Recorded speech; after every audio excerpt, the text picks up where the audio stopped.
Buenas tardes a todos. El Centro de Extensión y Provisión Social de la Universidad Nacional de Ingeniería continúa el ciclo de conferencias Eduardo de Habich en el marco de la propuesta del Plan de Responsabilidad Social Universitaria. Agradecemos su participación, la inquietud, y estoy seguro que después de esta conferencia se van a salir con mejores, más claros en este sistema de la inversión pública en el país. Sabemos que el gobierno, preocupado siempre por cómo mejorar la eficiencia en la inversión pública, ha creado ahora, mediante el decreto legislativo 1252, el sistema Invierte Perú, Invierte-P. Nosotros queremos saber, por ejemplo, aquí en la Universidad Nacional de Ingeniería, las lecciones aprendidas del SNIP y cómo podemos mejorar la inversión pública en general. Es un dolor de cabeza para los funcionarios públicos principalmente, porque ahora viene con mucha responsabilidad. Las características principales están en lo que significa la programación, por ejemplo. Ahora la Oficina de Programación Multianual de Inversiones, digamos, es una de las novedades que tenemos. La otra novedad es el cierre de las brechas en el lineamiento para la viabilidad de los proyectos. En fin, hay una serie de inquietudes y vamos a dar inicio a esta conferencia cediendo el uso de la palabra al director del Centro de Provisión Social para que le dé la bienvenida a los expositores, a quienes por favor queremos recibir con fuertes palmas. Son el magíster ingeniero Antonio Moreno Reaño y el magíster economista George Sánchez Quispe. Fuertes aplausos por favor para los expositores de la tarde del día de hoy. Entonces dejamos en el uso de la palabra para el inicio de este programa, en esta conferencia, al ingeniero Sergio Cuentas.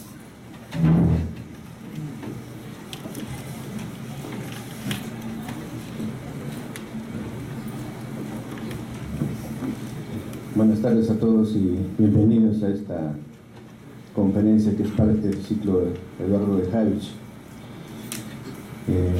Como dijo el presentador, esto lo estamos haciendo en el desarrollo de nuestra adaptación a la función de la responsabilidad social universitaria de la Universidad Nacional de Ingeniería, cuyo plan hemos presentado ya a las autoridades. Y esta conferencia en específico, agradeciendo también la presencia de nuestros ilustres invitados, los economistas y ingenieros Antonio y Lori Jorge Sánchez, que son expertos tanto por experiencia como por su estudio y trabajo en el Sistema Nacional de Inversión Pública en el tema. La conferencia tiene un doble propósito, porque por un lado es un tema de importancia muy grande. La inversión pública en el Perú requiere de participación activa de los ingenieros y de las demás profesiones, pero es particular el instrumento del ingeniero, es el proyecto. Entonces ese es un propósito. El otro es el análisis y la discusión de los cambios que han habido del Sistema Nacional de Inversión Pública al Sistema Actual de Invierte Perú, para que pueda facilitar también el conocimiento de quienes aquí en la UNI operan la inversión pública, de tal manera que nos ayude a una mayor fluidez en ese trabajo para la ejecución de gasto público de inversión, que es particularmente importante en nuestro caso. Entonces me concreto a señalar esos dos puntos, realmente agradeciendo su presencia y su entusiasmo, y creo que realmente han acogido un tema que es de especial importancia para nuestro país, que es el tema de inversión pública. Yo no voy a extenderme en una evaluación del Sistema Nacional de Inversión Pública, del SNIP, de las razones de sus éxitos y fracasos. Creo que hay dos expertos que lo pueden hacer mejor que yo. y además también sobre las perspectivas y las cosas que son necesarias tener en cuenta para poder estar en su manejo. Muchas gracias.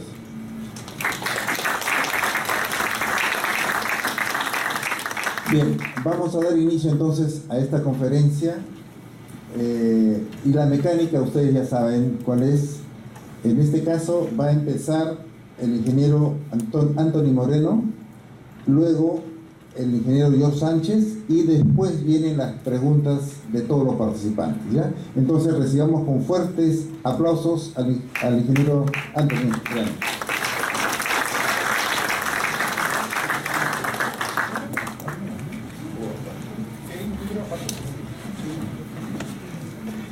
Bueno, muchas gracias por la presentación, muchas gracias, señor Cuentas, por la oportunidad de estar acá y de compartir algunos conocimientos y sobre todo enriquecerse uno con las preguntas que pueden hacer, ¿no?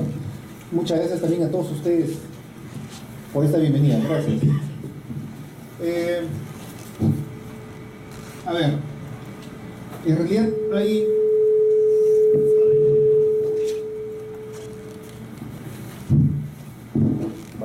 Disculpen, temas técnicos. Bueno, hay varios temas en realidad que se pueden tocar y vamos a tocar, intentar hacerlo de forma resumida, intentando focalizarnos en la médula, porque si no nos podemos perder en los detalles, ¿no? Es un nuevo sistema, hay muchas cosas que decir y solamente tengo más o menos como media hora para irme a la médula, insisto, ¿no? Bueno, para comenzar, quien les habla pues ha sido funcionario del MEF por más de 16 años. Estuve participando como el grupo inicial que originó el SNIP justamente en ese entonces. Recién salió de la universidad, creamos el SNIP 7 personas y luego se fueron juntando más personas. Yo justamente pertenecía al equipo inicial del SNIP. Y bueno, he ocupado varios puestos, varios cargos en el mismo SNIP. El último fue como director de gestión, de seguimiento y de evaluación de la inversión pública en el SNIP. Y como tal, fue una de las direcciones que originó justamente muchos de los cambios que luego se convirtió en InviarTP. He participado al comienzo también del InviarTP. Entonces tengo más o menos esa bendición de haber participado casi al comienzo y por mucho tiempo del SNIP como del InviarTP, ¿no? Sin embargo, aquí estoy más que como funcionario porque ya no lo soy. Ahora estoy como consultor, estoy casi como libre pensador, así que voy a hacer cosas...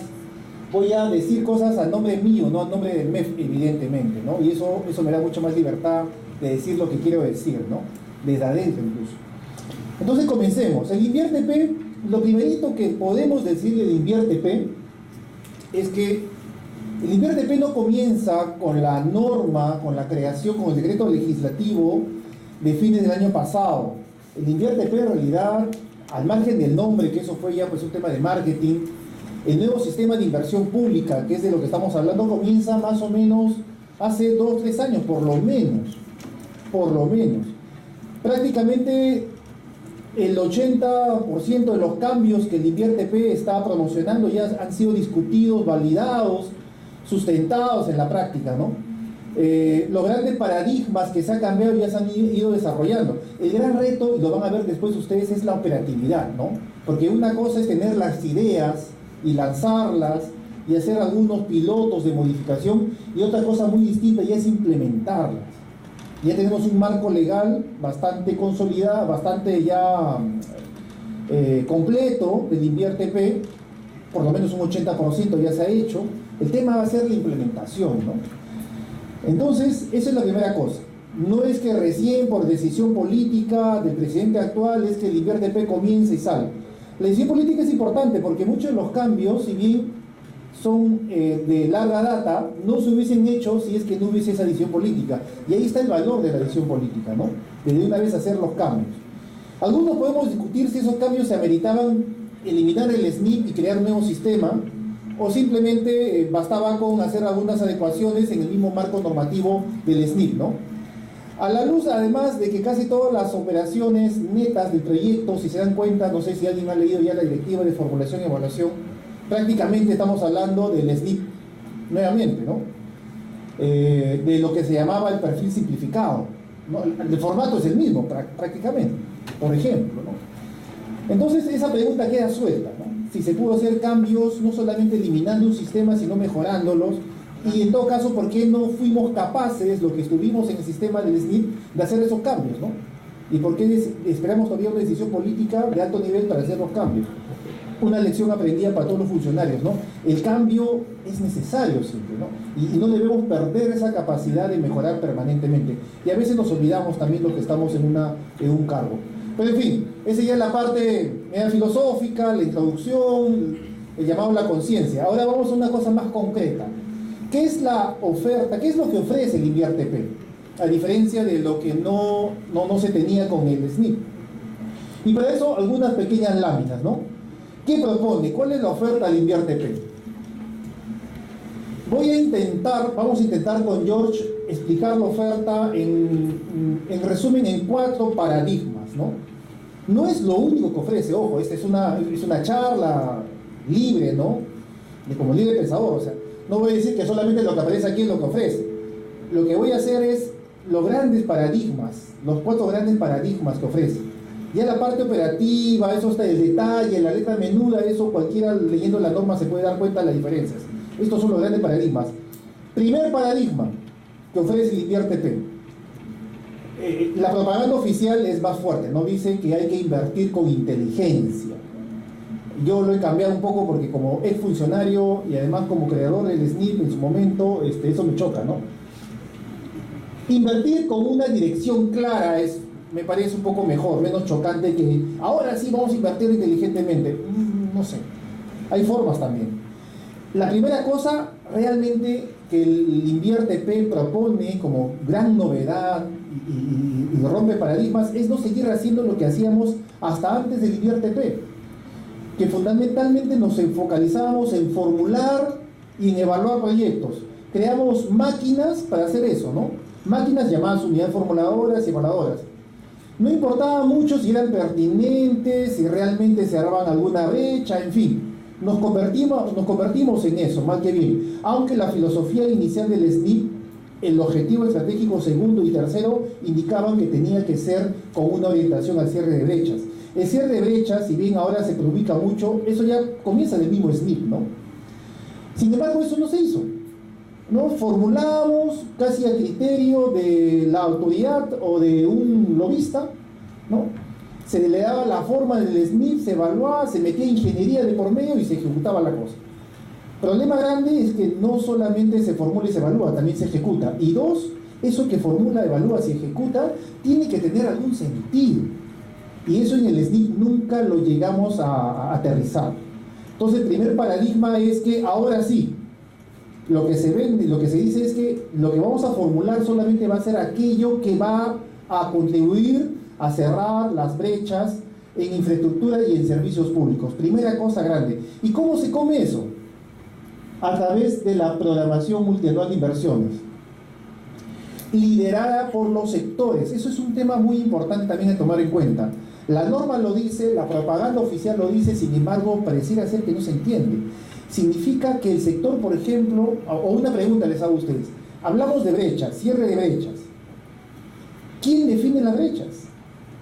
¿El alcalde? ¿El gobernador? ¿El rector de la uni? La brecha, eso lo hacía en el SNIP. En el SNIP prácticamente el rector decía lo que quería, por dar un ejemplo, el gobernador, el alcalde, ¿no? Ahora no va a ser así. Por lo menos lo que dice la norma, el espíritu es que es el sector quien define las brechas. Y una brecha básicamente es algo que el Estado debe ofrecer, pero no lo ofrece suficientemente. Por lo tanto, hay una diferencia entre la oferta y la demanda, ¿no? La brecha. Brecha en educación, en salud, en defensa, en seguridad, etc., etc. Pero ¿quién te define esos grandes temas a ser cubiertos, llamadas brechas? ¿Y quién define luego la parte operativa? Porque no solamente hay que decir que hay una brecha en educación, sino también hay que decir exactamente en qué parte. Educación inicial, ¿cuánto? ¿Cuál es el indicador? ¿Cuál es la meta a alcanzar en el siguiente año, en los siguientes 3 años? Todo ese tipo de diagnóstico y propuesta de brecha, alguien lo tiene que hacer. Antes no se hacía, y en esa falencia, quien decidía finalmente las brechas, entre comillas, lo que hay que hacer era la autoridad. El gran paradigma que se cambia es que eso ya no lo decide la autoridad. Las brechas son definidas por el sector, sea municipalidad, sea gobierno regional, sea ejecutora o pliego presupuestal, cualquiera que este fuese, todas las brechas son definidas por el sector. Entonces imaginémonos de acá a ciertos años, 2, 3 años, vamos a tener 158 brechas, por decir algo. Esos son los grandes temas que tenemos que atacar e ir cerrando. Pero esos grandes temas son definidos en el sector, ¿no? Primer punto importante. El Invierte P, dicho sea de paso, todavía hay mucha confusión en los nombres también. Invierte Perú, le dicen algunos. Invierte P. El Invierte.p, el Invierte P ha creado justamente la programación multianual de inversiones como una primera fase. Antes en el SNIP teníamos la preinversión, o sea, la formulación y evaluación, luego teníamos la ejecución misma, que se llamaba inversión, y luego la posinversión, operación y mantenimiento, y bueno, una evaluación ex post que hacíamos. Ese era el ciclo.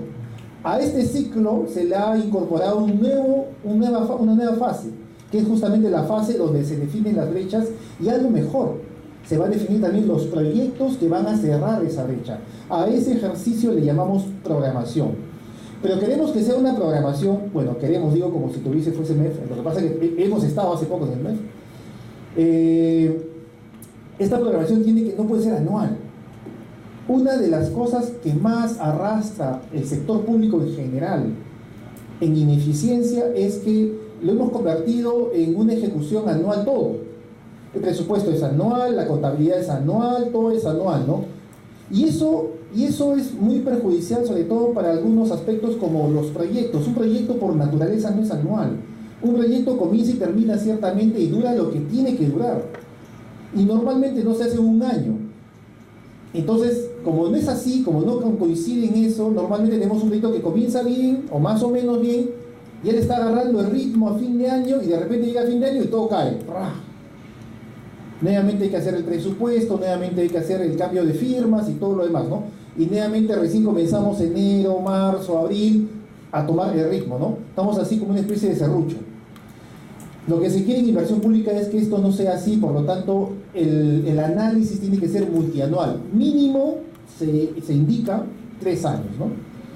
Esto de acuerdo con el esfuerzo también de presupuesto público de intentar ver el presupuesto multianual. Hace por lo menos 5 años el presupuesto público está intentando eso, ¿no?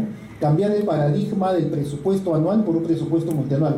En teoría, en normativa es así, sin embargo todavía tenemos el gran peso de un presupuesto anual, ¿no?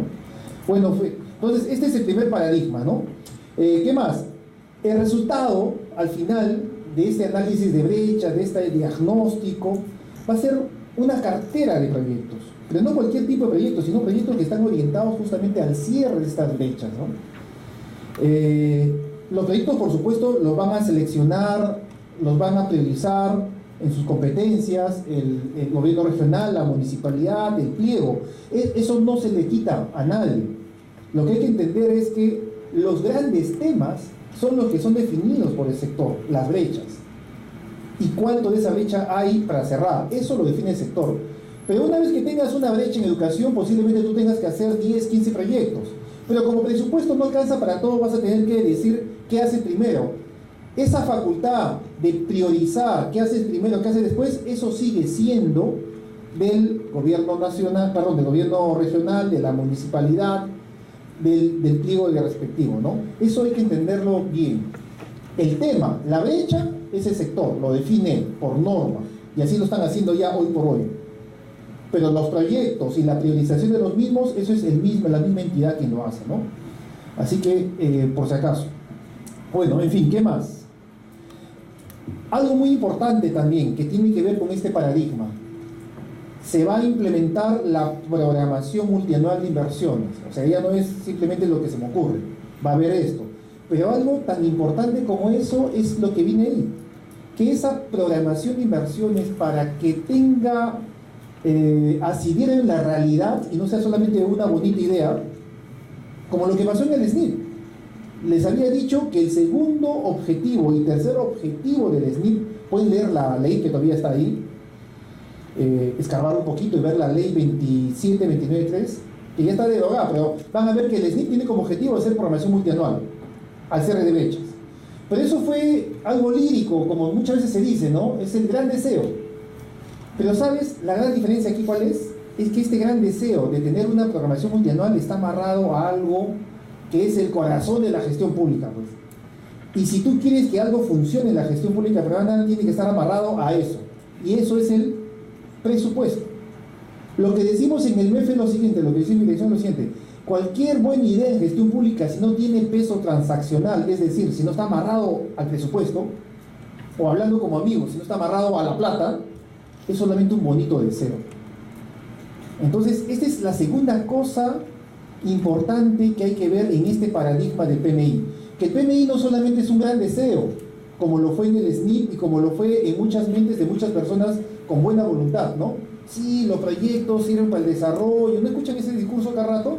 Hay que cerrar la brecha, todo eso es discurso hasta que no esté amarrado al presupuesto. Ahora el Invierte-P lo pone en la norma, lo pone en el aplicativo, y ese es algo que promueve también, que este cierre de brechas, esta programación multianual de inversión pública esté amarrado al presupuesto. Para esto, una pequeña clase de presupuesto, paréntesis. El presupuesto de la nación se hace un año antes siempre. Comienza más o menos en marzo con lo que se conoce como la programación presupuestal, donde las entidades, ¿no?, comienzan a indicar cuáles son sus necesidades a presupuestar.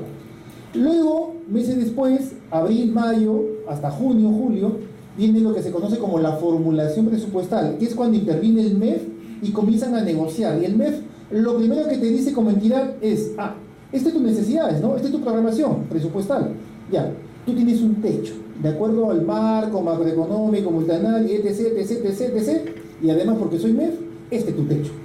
Así que de tu nube baja eso, ¿no? Y comienzan la negociación, sacan algunas cosas, en fin. Eso se llama la formulación presupuestal.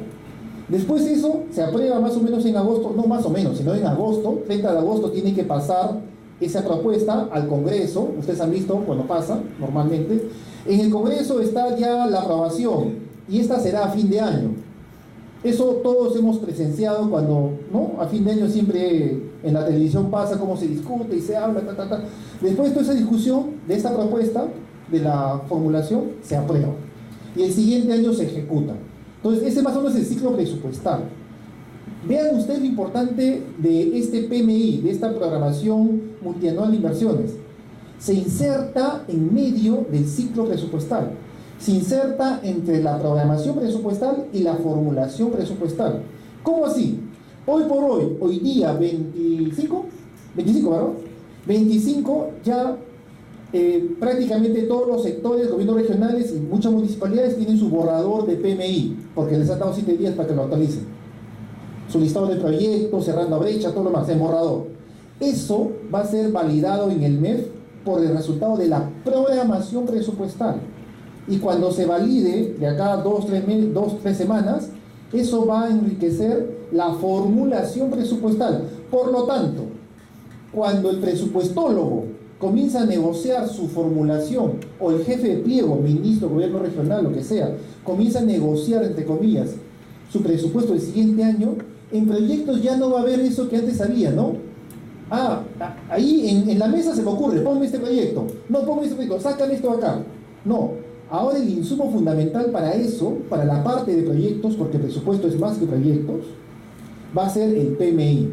Si no está en el PMI, entonces ya no puedes, pues, hacer tu formulación presupuestal con cosas que vas a meter ahí recién. Y menos aún vas a poder ejecutar cosas que no están en tu PMI. Y menos aún vas a poder formular y evaluar proyectos que no están en tu PMI. Así que tu PMI se convierte en una especie de condición sine qua non para evaluar, formular, ejecutar, recibir presupuestos para todo. Y tiene un enlace directamente con el aplicativo, con la base de datos del CIAF, en la parte de la programación presupuestal. Entonces, muchachos, esa es una gran diferencia, ¿no? Y yo que he estado mucho tiempo en el MEF te puedo decir, o sea, siempre hemos soñado con la programación de inversiones para no hacer cualquier cosa, sino para cerrar las brechas. Sin embargo, nunca la atinábamos. ¿Por qué? Porque no teníamos este enlace transaccional. Pregunta, ¿tú crees que esto último que te acabo de decir se nos ocurrió, se le ocurrió a la gente, al nuevo presidente recién hace unos cuantos meses, eso ya se viene madurando de tiempo.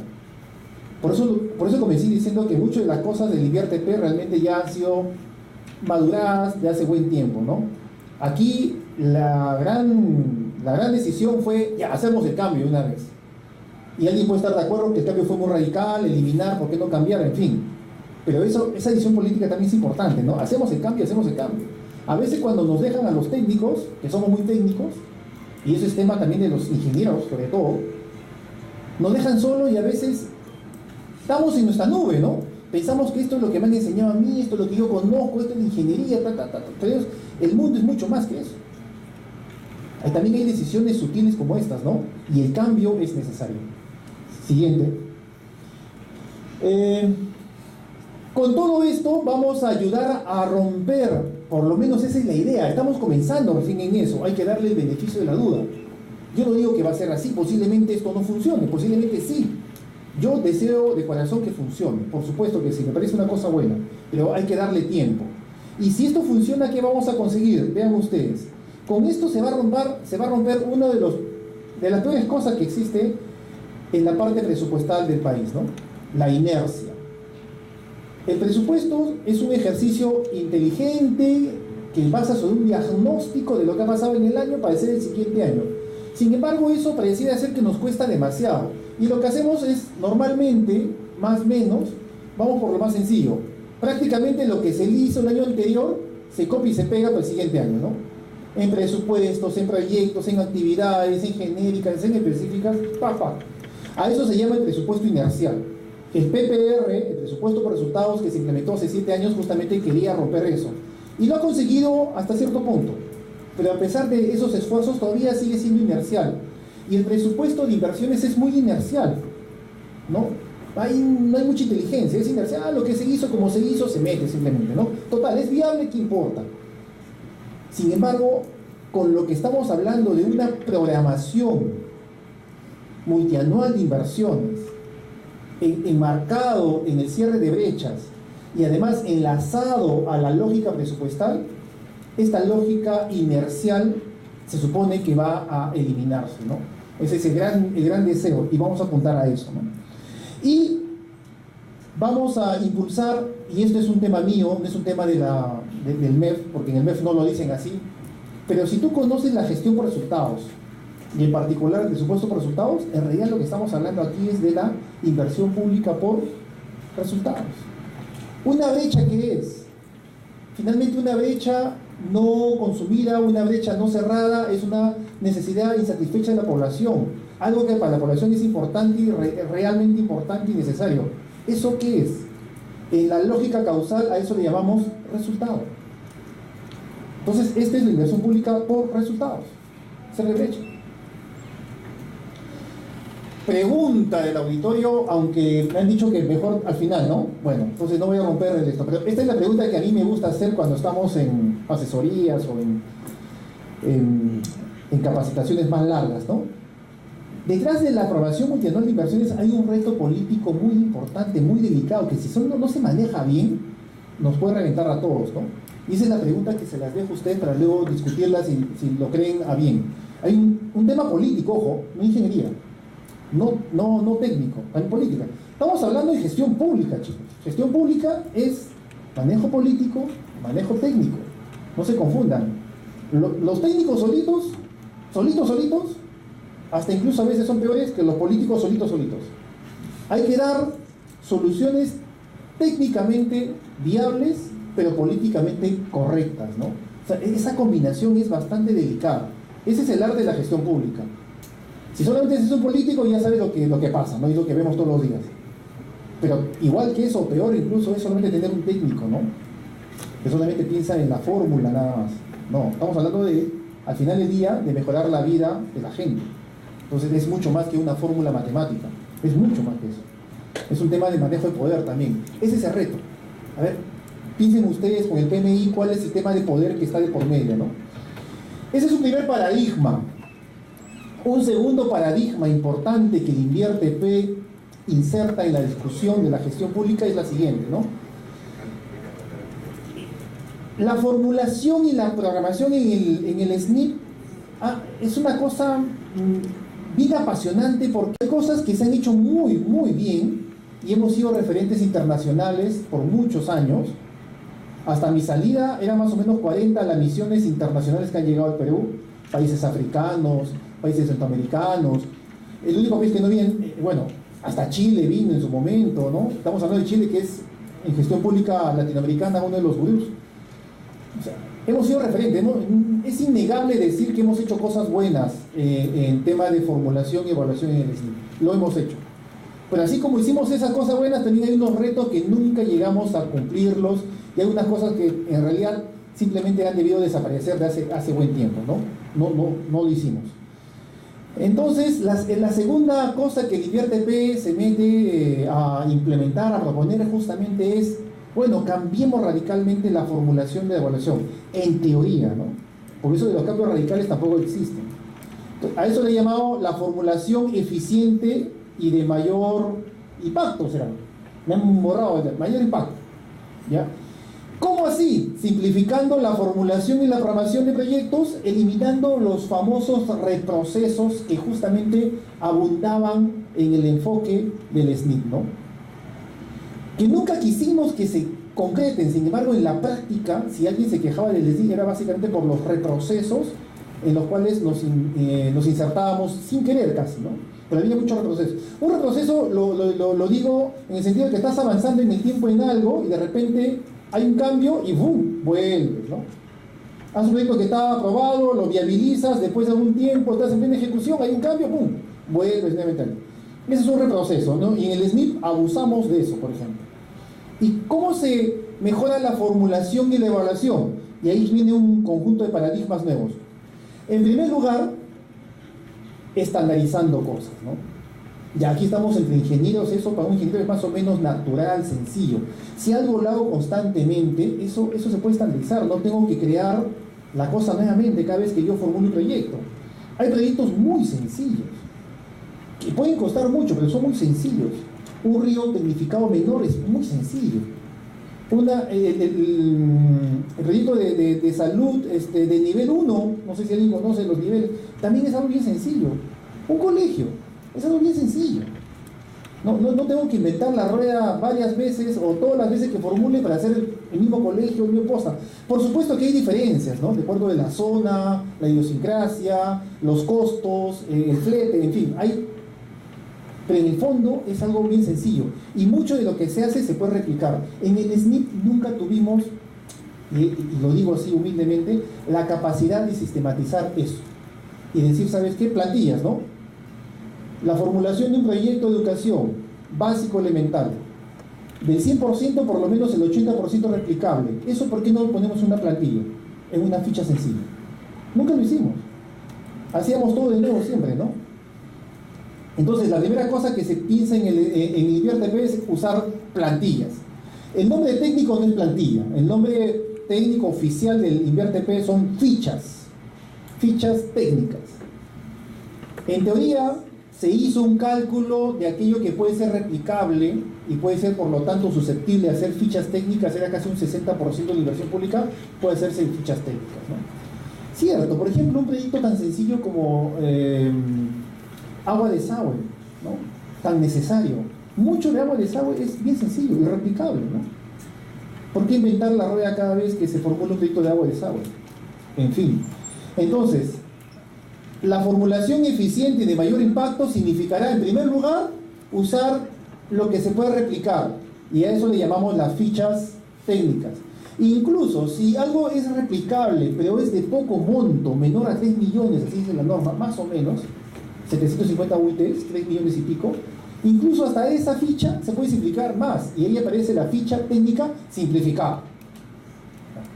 Entonces la idea es tener fichas técnicas normales, estándares o simplificadas incluso, de acuerdo al monto.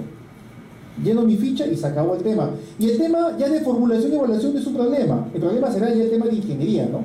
La ejecución, el expediente técnico, el costeo, eso que aquí conocen muy bien. Eso no se minimiza, eso es importante.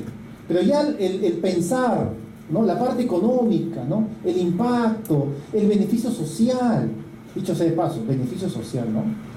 Una de las grandes cosas del SNIP, y eso es innegable, es haber implementado en el Perú la evaluación social de proyectos.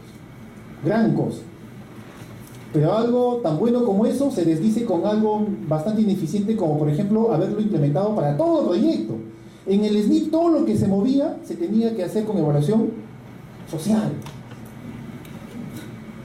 Es de locos, de verdad. Evaluación social, aplicarle a todo. Evaluación social cuesta, en tiempo, en costo, en inteligencia cuesta. Y aplicarle a todo no tiene sentido. Y lo más curioso es que Ernesto Fontaine, no sé si lo conocen, Ernesto Fontaine, creador de los SNIP en Latinoamérica, en Chile, economía, pues es una de las... Aparece su foto, de todos modos. Ernesto Fontaine todo el mundo lo conoce, en tema económico. Cuando venía aquí, porque le invitábamos, ya falleció hace 2 años creo, venía acá, lo invitábamos en cada vez que cumplíamos un año en el SNIP, nos decía prácticamente lo mismo, siempre delante de un público incluso, porque él era bien campechano. ¿Cómo es que ustedes están evaluando socialmente proyectos de educación? Y nos decía, proyecto de educación siempre, pero siempre es rentable socialmente. Entonces, ¿por qué hacemos evaluación social para colegios? Ya pues, la filosofía de la estandarización es eso. Una ficha estándar o una ficha estándar simplificada no necesita evaluación social. Así, ahí te ahorras un poco de tiempo, ¿no? Tanta cosa. Agua y desagüe también no debería ser socialmente rentable, o debería ser socialmente rentable, porque además, incluso él nos decía algo muy inteligente. En agua y desagüe pasa algo bien curioso, porque ahí no amerita la discusión si es rentable o no rentable socialmente, porque es un derecho universal, y es más, es un derecho constitucional según el Perú. Se había leído la Constitución de Perú. Así que, ¿qué pasaría si un proyecto de agua y desagüe dice que no es rentable socialmente? Esa respuesta técnica es inconstitucional. Por ejemplo, ¿te das cuenta? No todo es solamente la fórmula matemática. A la evaluación social suena muy a economía, pero en realidad nos gusta más a los ingenieros porque es mucho de ingeniería ahí. Es muy sofisticada la evaluación social. Pero en fin, entonces no vas a aplicar evaluación social a todo. Fichas. Es el primer paradigma, ¿no? Apliquemos fichas. Ahora vamos a ver si realmente las fichas van a ser realmente simplificadas. Ya salió el modelo de ficha simplificada. Hace menos de un mes salió el modelo. Pregunta. Aquellas personas que han visto la ficha, el modelo que el MEF ha sacado de ficha simplificada. Yo ya no estaba en el MEF y me llevé una decepción, lo digo así abiertamente. Porque esa ficha simplificada es la misma ficha del SNIP, que se llamaba perfil simplificado. Y naturalmente alguien se pregunta, entonces ¿para eso elimino el SNIP? Y además para eso vendo la idea de una ficha simplificada cuando no es simplificada, es lo mismo que teníamos antes. Entonces, incluso en la ficha simplificada aparece evaluación social. Total, la evaluación social no era que se aplicaba solamente a algunas cosas, no a todos. Entonces, son problemas ya de implementación, que yo espero que poco a poco se vayan a ir afinando. Pero eso es, en teoría es una de las grandes cosas del INVIERTP, ¿no? Que ahora se estandariza lo que se puede estandarizar, porque no todo se va a estandarizar. Tal vez un proyecto de agua de desagüe menor, tal vez un proyecto de riego tecnificado menor, se puede estandarizar. No voy a estandarizar pues un neoclásicas, eso es difícil. Ahí evaluación social y le meto con todo además, ¿no? Vale la pena. Pero lo demás, que ya además lo he hecho tantas veces, no, pues hay que estandarizarlo. Y ponerle parámetros, ponerle niveles de servicio, ponerle, o sea, la estandarización no significa solamente hacer una ficha por si acaso, ¿eh? La ficha puede ser 2 páginas, pero cada hito, cada punto, de verdad que debe ser bien inteligente, ¿no? Debe estar parametrizado. ¿Cuáles son los parámetros de calidad, por ejemplo, mínimo que vamos a tolerar para los insumos? ¿Cuáles son los niveles de servicio del resultado final que queremos que se provea? Toda esa cosa debe estar parametrizado. ¿Y quién tiene que hacer las fichas? Dicho sea de paso, no el MEF, porque la filosofía ahora del MEF es no intervenir, supervisar, es su rol. A diferencia del SNIP, ¿no? Donde el MEF, mi dirección, nos fascina, nos levantamos todos los días con la idea de intervenir. ¿Qué intervengo? ¿Qué cierro? Como contaduría, ¿no? Está mal, está bien, no. Esa ya no es la filosofía del INVIERTP en el MEF. El MEF solamente da los marcos generales y gestiona la supervisión. Chequea que está mal y lo visualiza en el peruano, nada más. Muy diferente a la labor intervencionista que teníamos antes, ¿no? Por lo tanto, ¿quién hace la ficha? No el MEF. El MEF hace un modelo nomás, que ya lo sacó. el sector hace la ficha. Cosa curiosa, hace un par de semanas comentaba justamente un ministro, bueno, todavía era ministro, no, todavía sigue siendo, ¿no? En fin, él decía a la gente, yo estaba incluido ahí, y ahora felizmente solamente es una ficha nada más en mi proyecto. Unas ganas de decirle al señor, oye, pero esa ficha no lo va a hacer el MEF, esa ficha lo tienes que aprobar, bueno, lo tiene que aprobar usted. Esa ficha usted tiene que orientar a su gente a que la haga. Y esa ficha no existe porque en su sector no la han hecho. Entonces, si no existe la ficha, ¿qué se tiene que hacer? El mismo perfil de siempre. ¿Se dan cuenta? También hay un tema de comunicación, ¿no? Los ministros ahora son responsables de decir a su gente que hagan las fichas simplificadas. Si quieren que la cosa se simplifique, ellos tienen que liderar la simplificación. Pero no lo están haciendo. Si lo están haciendo, tienen muchos problemas en la simplificación.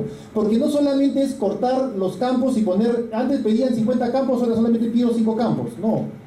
Que cada uno de los campos que vas a pedir tiene que tener parámetros, estándares de calidad, niveles de servicio, líneas de corte, etc, etc, etc. Entonces es una ficha chiquita, pero bien inteligente, ¿no? ¿Qué más? Esto también es importante. Para tener esta evaluación y formulación, o formulación y evaluación inteligente, no solamente hay que estandarizar lo que se puede estandarizar, fichas, sino también algo en la gobernanza de esta evaluación. El paradigma típico del SNIP es que juez y parte, ¿no? Te decíamos así, nadie puede ser juez y parte. Uno formula y uno evalúa. Y con ese paradigma, desde chiquitos nos han dicho eso, ¿no? Ya, eso es en el SNIP. Acá se cambia, se rompe el paradigma. Y qué difícil romper paradigmas. Ahora hay una sola persona responsable de la formulación. Y en su equipo de formulación van a tener que formular proyectos y además también van a tener que evaluar proyectos. Cuando el formulador ahora apruebe con su firma un proyecto, va a estar aprobando la formulación y la evaluación. ¿Se entiende eso? Entonces ya no va a haber dos niveles, va a haber solamente un mismo nivel. Eso puede ser debatible y con un cafecito podemos discutirlo horas y posiblemente después. Pero algo que es irrebatible, un beneficio, es algo que se está viendo hoy por hoy. La formulación, como dijimos, que es un arte, en realidad se convirtió en algo bastante, bueno, todo el mundo formulaba. Tu primera chamba en un ministerio, formulador, ¿no? Llenabas, formulaba, y te pagaban por cuánto formulabas además, ¿no? O sea, todo el mundo formulaba. Resultado, y aquí George, que manejó el banco, no me va a dejar mentir, más de 20.000 proyectos anuales en el SNIP. Un escándalo. Chile tiene menos de 5.000 proyectos, menos. Y en cualquier foro internacional que nos presentábamos, decir que tengo muchos proyectos en formulación es bueno. O sea, estamos atomizando. Para cambiar el Perú no se necesitan 5.000 proyectos o 20.000 proyectos, posiblemente solamente 100. Grandes, importantes, de impacto, ¿no? Y bien hechos. Pues si estoy haciendo proyectos para simplemente la calle del frente o el patio que queda por mi casa, no, pues. Y eso más o menos, estoy exagerando por supuesto para que se entienda, ¿no? La cosa es que teníamos demasiados proyectos. Porque el formulador mayor responsabilidad no tenía. Si no hacía lo que correspondía técnicamente, por lo menos él decía, tengo una segunda instancia, el evaluador se va a corregir. Y el evaluador, otra distorsión, se convirtió en un formulador, porque tenía que formular lo que no se formuló inicialmente. Ahora, en cambio, cuando una persona tiene que firmar el proyecto que ha formulado y también va a firmar su evaluación, ¿qué diferente? Porque ahora sí, pues, su firma pesa y sabe que si mete la pata formulando algo y evaluando algo que no corresponde, porque su jefe le dijo, entonces la primera responsabilidad de quién va a ser, de esa persona. Y la norma lo dice así. En la ley misma, perdón, en el decreto legislativo 1252 del INVIERTP, que es la ley del INVIERTP, en su cuarta disposición transitoria dice así que es un tema discrecional del formulador formular. Por lo tanto, no es que el MEF te va a ayudar o vas a conversar con si está bien o está mal, tú asumes esa responsabilidad. Y el gran cambio es esa. Tú ves ahora un formulador que antes formulaba lo que sea, ahora tiene miedo de formular porque ya cuida, ¿no? Lo que va a formular, mejor así, mejor no, eso está mal. Oye, pero el año pasado tú no sé, no, pero ahora es INVIERTP, ¿no? Ahora mi firma así. Entonces, honestamente me costó mucho sacarme el paradigma de la formulación y evaluación separado y juntarlo en uno solo. Pero en la práctica, en mis asesorías, lo que veo de verdad es un cambio enorme. Yo me quejaba muchísimo de los formuladores. No sé si aquí hay formuladores, pero de verdad, en general, hacían una labor, bueno, esto pues, ¿no? Atomizaban todo, ¿no? ¿Qué más? Será uso profuso de parámetros, estándares de calidad, niveles de servicio, valores referenciales, líneas de corte, etc, etc, etc, etc. Ya lo hemos dicho. La estandarización inteligente es posible siempre y cuando hagamos esto. Pero eso no es fácil. Y el MEF feliz porque el MEF no lo va a hacer, ¿no? ¿Quién va a hacer esto? El sector. El usuario de todo esto, las fichas simplificadas que todo el mundo desea, yo pago por verlas también, o no hay ninguna por si acaso. También son los gobiernos regionales y locales. Por supuesto que sí, todo el mundo quiere las fichas, pero no hay fichas todavía. Finalmente, se hace tratamiento diferenciado de las inversiones. Eso también es importante. Es un tema más presupuestal tal vez. El presupuesto de proyectos en general es lo que tal vez conocerán algunos, la genérica la famosa 2.6. Ahí te daban proyectos, para ejecutar proyectos. Pero luego te das cuenta, inversiones, luego te das cuenta, y te das cuenta en la práctica, que no todas las inversiones son proyectos de inversión pública. Una inversión presupuestalmente hablando o contablemente hablando es algo que te incrementa, te hace riqueza, te incrementa un activo, ¿no? Como dicen los contables, te capitaliza, porque se enriquece, crea, se mejora un activo, ¿no? Intangible o tangible, pero un activo finalmente. Pero no todos los proyectos de inversión pública cumplen eso. Sin embargo, en el SNIP hacíamos eso. Hacíamos que todo lo que se capitaliza, proyecto de inversión pública. Y para que se entienda mejor esto con un ejemplo sencillo, y voy a exagerar un poco para que se entienda mejor todavía. ¿Qué pasaba si se rompía una puerta de un colegio o se rompían las ventanas? Y quería invertir en eso. Si yo mejoro la puerta, la ventana y el baño, por decirle algo, un contable me va a decir, oye, estás capitalizando. Yo te voy a dar plata para inversiones. Pero como te doy plata en inversiones, para cambiar el baño, reponer, o poner un bañicito más ahí y poner la ventana, la puerta, ¿qué tendría que hacer? Proyecto de inversión pública en el marco del SNIP. Pero eso, y además proyecto de inversión pública en el marco del SNIP suponía hacer todo un ejercicio bien fuerte, burocrático, necesario posiblemente, evaluación social de por medio y todo lo demás, ¿solamente para qué? Para rehabilitar puertas, ventanas y poner un par de baños más para que la gente haga sus necesidades con dignidad. Ya pues, sí, se hacía así. Fácil, la OPI te decía, no, es un proyecto. En el MEF yo lo he visto, te han dicho eso, ¿no? Grandes discusiones diciendo que eso es un proyecto. Y cosas similares. Absurdo, exactamente, absurdo. Ya, con el InviérteP se hace algo que hace tiempo habíamos identificado y ya estábamos promocionando, ¿no? Que las inversiones no todas son proyectos de inversión pública. Una inversión también puede ser una reposición. Una inversión también puede ser una mejora marginal. Una inversión también puede ser una rehabilitación. Y para eso no tengo que hacer toda una formulación, una evaluación social de por medio, llenar fichas, no. Para eso simplemente, básicamente es registrarlo, porque todo hay que registrarlo, hacer un pequeño cálculo y luego ejecutar. Pasar al expediente técnico y ejecutar una vez.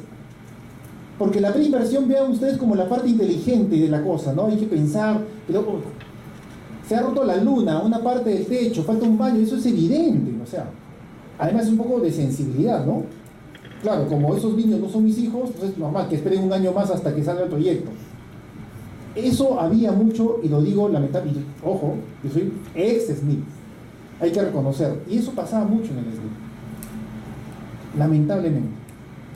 Pero eso también puede pasar en el InviérteP, dicho ese paso, porque al final del día es un tema de ¿qué? Es un tema de personas. Si estamos hablando de gente con las agallas y el convencimiento de que se mete en el sector público para cambiar la cosa para bien, eso lo supera. Técnicamente siempre buscamos la forma. Así que en el InviérteP también puede pasar lo mismo, ¿no? Gente insensible que se mete en la cosa pública pensando que solamente se mete para hacer plata.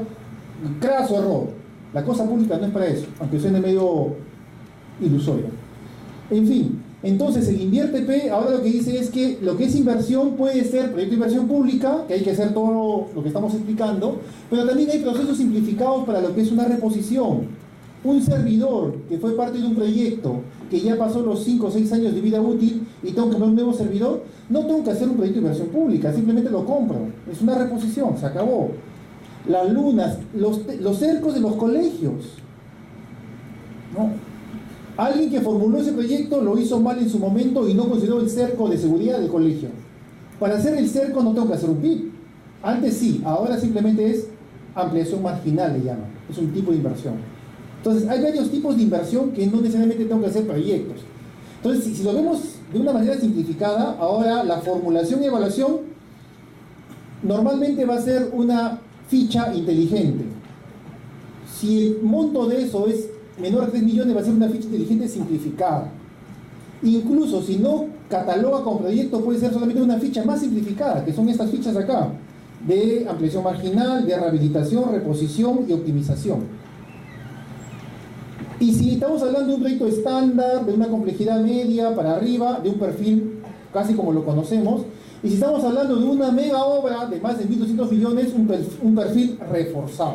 Esa es más o menos las diferentes tipologías de estudios que se pueden hacer, ¿no? Bueno, ahí cierro el segundo paradigma. Se dan cuenta que hay un montón de cosas que se pueden hablar ahí nomás, ¿no? ¿Qué cosa es inversión marginal? ¿Qué cosa es inversión? En fin. Tercer gran paradigma. Recapitulemos. Primer paradigma, programación. Segundo paradigma, el tema de todo este paquete de mejoras en la formulación y evaluación. Tercer gran paradigma es la ejecución misma.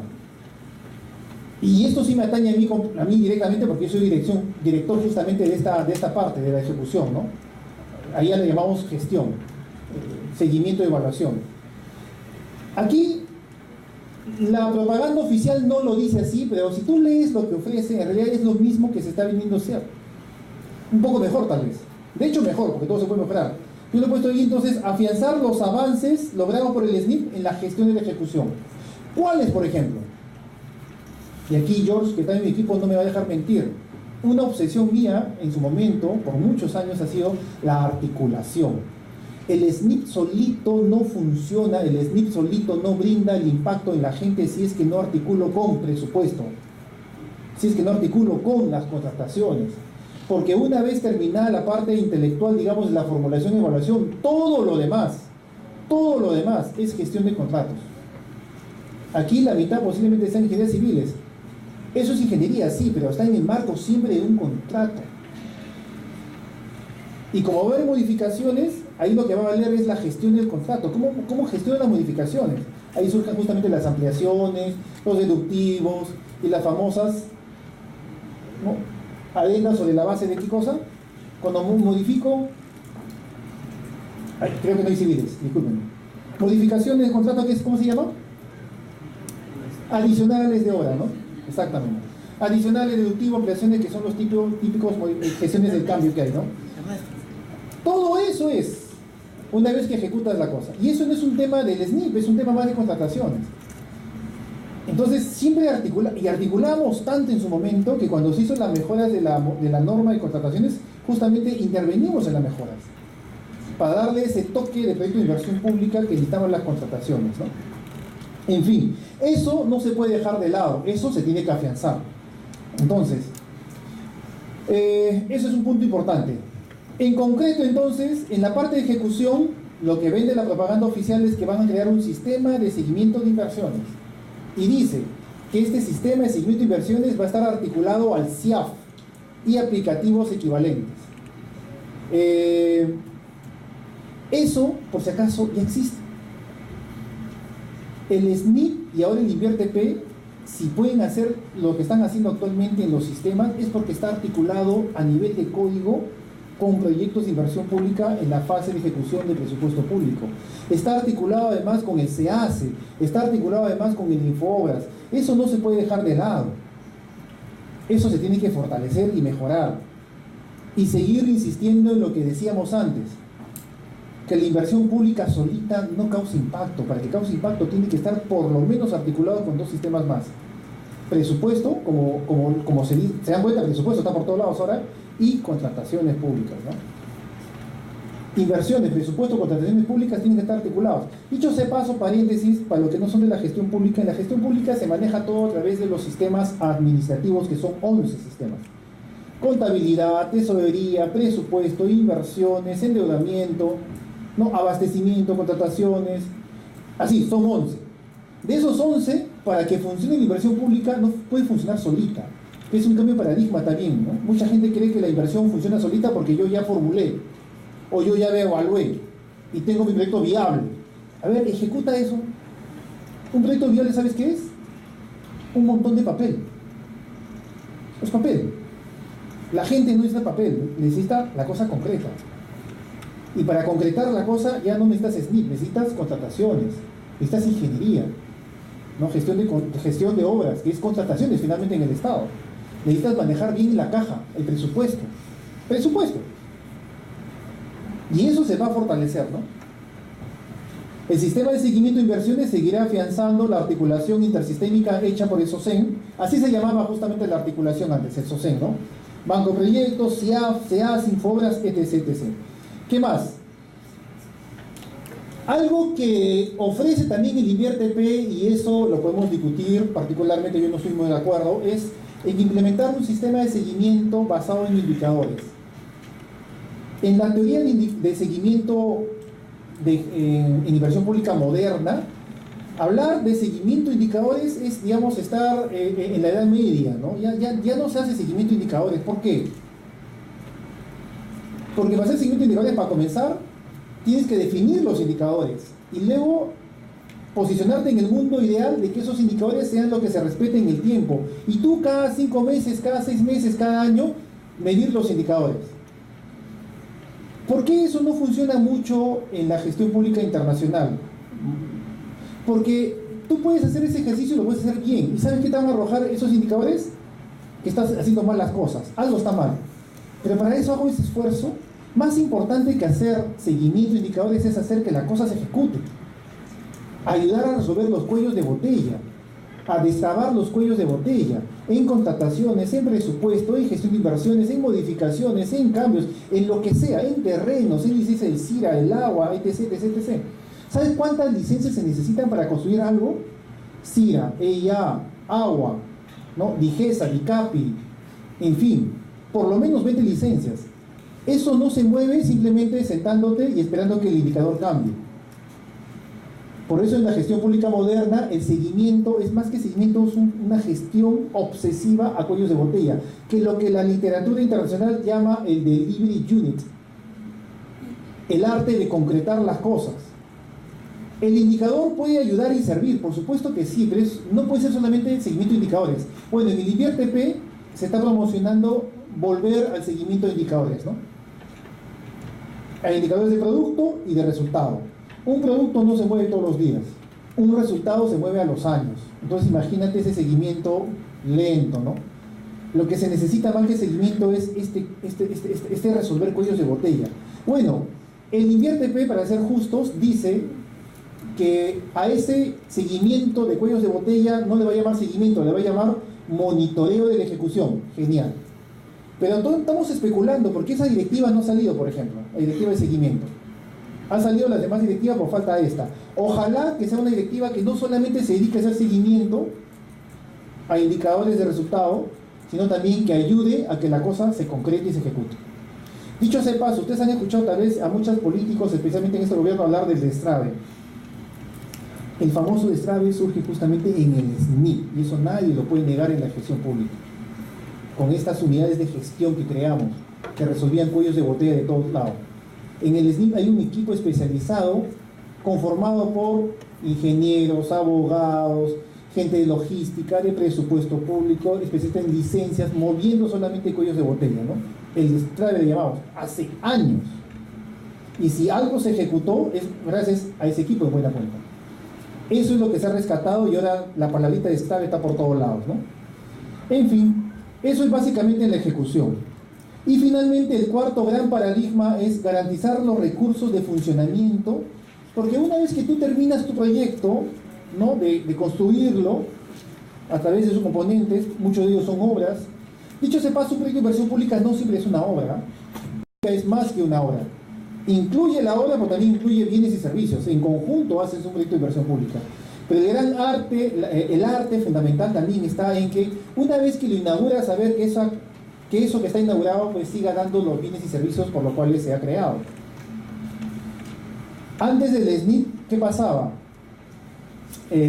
Tú inaugurabas la obra, digamos, y luego a los días nomás te das cuenta, oye, ¿y quién va a pagar la seguridad? ¿Quién va a pagar el agua, la luz? Te dabas cuenta recién que la luz hay que pagarla, el agua también, el doctor, el médico, ¿no? La cadena de frío, todo. Eso es antes del SNIP. Después del SNIP y durante el SNIP, ¿sabes qué pasó? Lo mismo. Lo mismo. Y eso es una realidad evidente, ¿no? Manifiesta, evidente. Por más que en el SNIP siempre dijimos que el mantenimiento, la operación y mantenimiento es una condición sine qua non para que sea viable, hay que garantizar la operación y mantenimiento, en realidad es un reto que todavía está pendiente, no llegamos a cubrirlo, ¿no? Ah, eso sí, alguien por ahí inventó algo que todo el mundo lo ha usado, ¿no? Para garantizar sostenibilidad presupuestal, porque todo finalmente son recursos presupuestales, alguien inventó por ahí que, bueno, ¿eso cómo se cumple? Se cumple llenando una carta, un oficio de alguien que dice, una autoridad, ¿sabes qué? Yo juro por Dios que el siguiente año doy plata para esto, para pagar el agua, la luz. Unas fichas. Pero la verdad las cosas es que eso es una legullada, o sea, con eso no se garantiza operación y mantenimiento, ¿no? Entonces, en el SNIP abunda ese tipo de cartas, digamos, ¿no? Abundaba. Donde alguien de puño y letra decía que yo voy a garantizar el presupuesto el siguiente año para operar y mantener. Así no se opera. En buena cuenta, la operación y mantenimiento, ¿en qué consiste? En tener los recursos para comprar y pagar el agua, la luz, adquirir los servicios de un doctor, los médicos, los profesores, los serenos, todo eso es gasto corriente y tiene que estar amarrado al presupuesto, amarrado a la lógica presupuestal de un proyecto. Ya, el INVIERTP ahí también se mete, ¿no? No solamente diciendo lo evidente de que lo que se inaugura se tiene que mantener, que todo el mundo lo ha dicho, en el SNIP 16 años diciéndolo, sino que además hace algo más y dice, ¿cómo voy a garantizar esos recursos? Metiéndolos en el presupuesto. Cuando tú haces una programación multianual de inversiones, que es el primer paradigma, tu segunda o tercera prioridad a presupuestar son justamente los recursos para la operación y mantenimiento. Así aparece en la programación. Pero cuando aterrizas en la formulación, esos recursos ya se convierten en cadenas de gasto. Y ahí tú garantizas plata para el siguiente año para operar y mantener. Eso también es un nuevo paradigma en el INVIERTP. En fin, si leemos la letra menuda de lo que significa el INVIERTP, posiblemente hay muchas cosas, de hecho hay muchas cosas más. El ciclo de inversiones, en fin, todas esas cosas que yo no voy a dejar, no voy a mencionar eso. Solamente mi papel era, tengo media hora, explicar los grandes paradigmas, ¿no? Espero haber sido más o menos coherente con eso y a continuación yo dejaría el pase a George Sánchez para que continúe con esta exposición. Muchas gracias.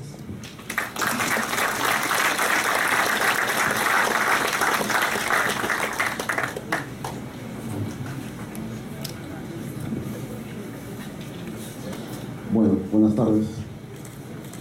De verdad, para mí es un honor y placer estar nuevamente en la UNI. En algún momento apoyé a CEUPROS y ahora la gentileza de CEPS para invitarnos. También empezar a hacer unas cosas que es importante, ¿no? Tanto como Anthony, formamos parte de los equipos primigenios del sistema de inversión pública de prevención. Y uno de los temas en los cuales, digamos, fue un reto profesional para mí, fue el tema de manejar la informática de la SNIP.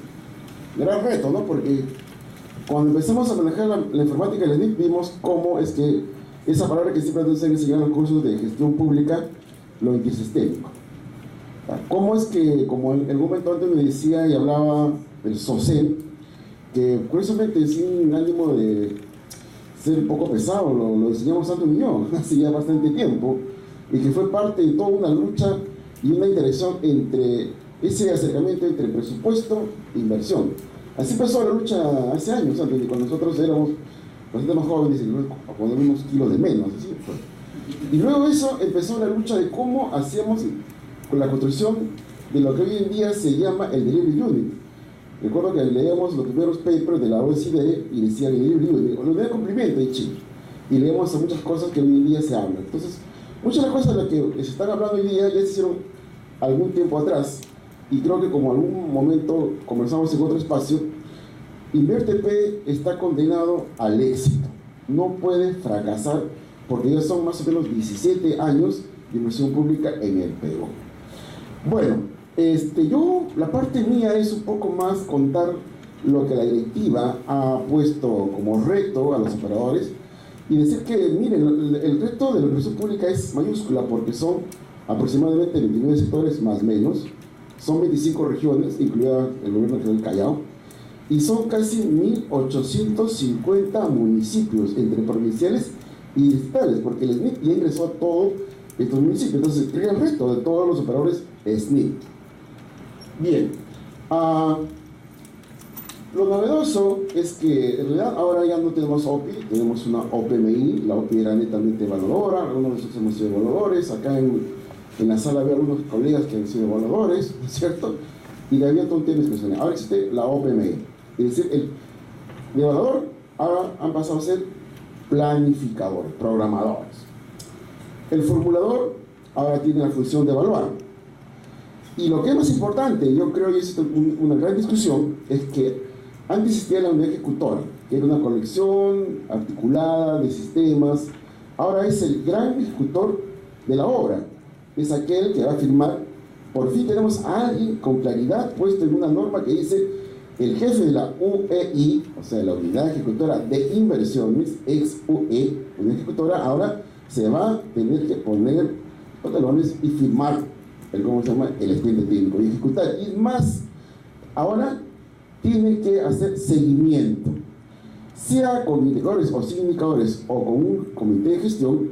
Él va a tener que dar cuenta anualmente de los activos, léase de los proyectos, de los bienes y servicios que está entregando a través de la inversión pública. Antes había un grupo de gente que en el EF se llamaba DIRCE, donde Antonio y yo hacemos el trabajo más o menos inteligente y hacemos reportes. Ahora esos reportes son anuales.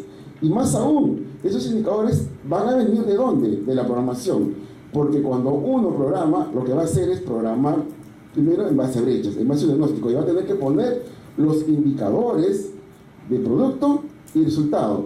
Y más aún, mis ex colegas, que antes éramos banco de créditos, hoy banco de inversiones, van a tener la suficiente inteligencia para crear un sistema informático que registre eso, porque la informática puede ser muy excelente y muy bonita en Lima, pero ¿cómo funcionará en Chumimircas, en Chocorvos, en la Tena del Marañón?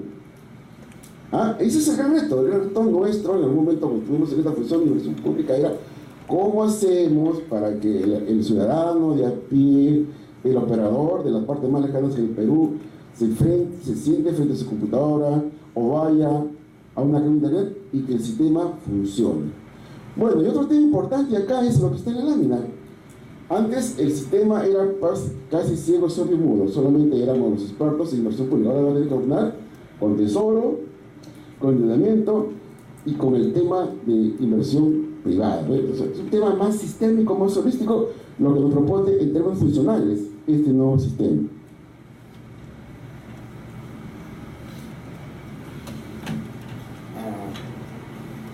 Siempre estamos pensando en que alguien no tiene que resolver el problema, y eso lo dijo Anthony, y los que hemos estado en el metro sabemos. Cuando una formuladora, una ejecutora, una OPI no podría resolver los problemas al interior de su comunidad, ¿qué hacía? Nos enviaba un documento, ¿no es cierto? Y nosotros en el MEF, cuando estábamos en el MEF, teníamos que darle respuesta. Y la respuesta casi siempre era similar a lo que habían pensado. O sea, ¿para qué nos demorábamos en hacer un documento, tomar un mes y ingresar? Bueno, ahora antes tenemos a la DGIP, y recordemos que antes la DGIP se llamaba DGPM, Dirección Multinacional de Programación, ¿no? ¿Vamos? O sea, ahora se llama Dirección General de Programación Multinacional de Inversiones.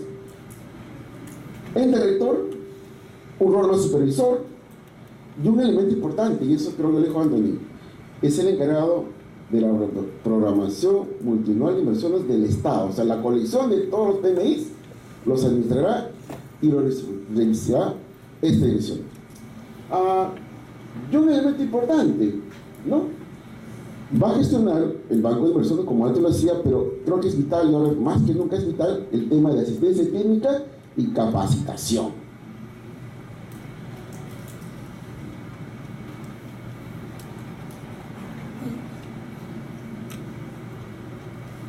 El OR, el órgano ejecutivo. El OR en el sector, porque el ministerio es el ministro, en la municipalidad es el alcalde, y en el gobierno regional el gobernador. Pero este señor tiene un gran poder, porque en realidad es la máxima autoridad de InverTP en el municipio, en el gobierno regional y en el ministerio. Y tiene un elemento importante: él será el que tendrá que firmar las metodologías propuestas por el sector. Él también va a designar al responsable de la OPMI, designar al formulador y designar al UEI. Y ahora nos enfrentamos a esto, y ya la pregunta ha saltado. Lo que era la OPI, ¿puede ser la OPMI? Porque en el ROF existe una OPMI. ¿El perfil del jefe de la OPI será el mismo perfil del OPMI? El responsable de la formuladora, antes el formulador era experto en formular, un experto, un doctor en formular, ahora tiene que evaluar, y evaluar es todo un arte. El UEI, el OI ejecutaba, pero el UEI también tendrá que hacer seguimiento, hacer evaluación. Bueno, y lo que es más importante, y creo que eso también era una lucha muy fuerte antes: ¿quién firma el expediente técnico o el expediente definitivo? Casi siempre hay una delegación. Bueno, ahora es claro, ¿no? Estoy seguro que el ministro muy pocas veces firmará un expediente técnico. ¿A quién le designará esa función?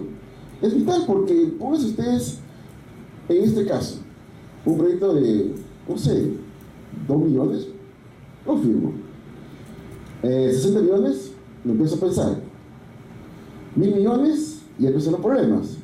Cuando firme 1.900 millones, estoy seguro que voy a pensar en el abogado, porque ahí está la respuesta. Porque quien ha tenido la oportunidad de firmar esa cantidad de plata, tengan seguridad que sería no va a dormir, porque algo le va a pasar a ese expediente técnico.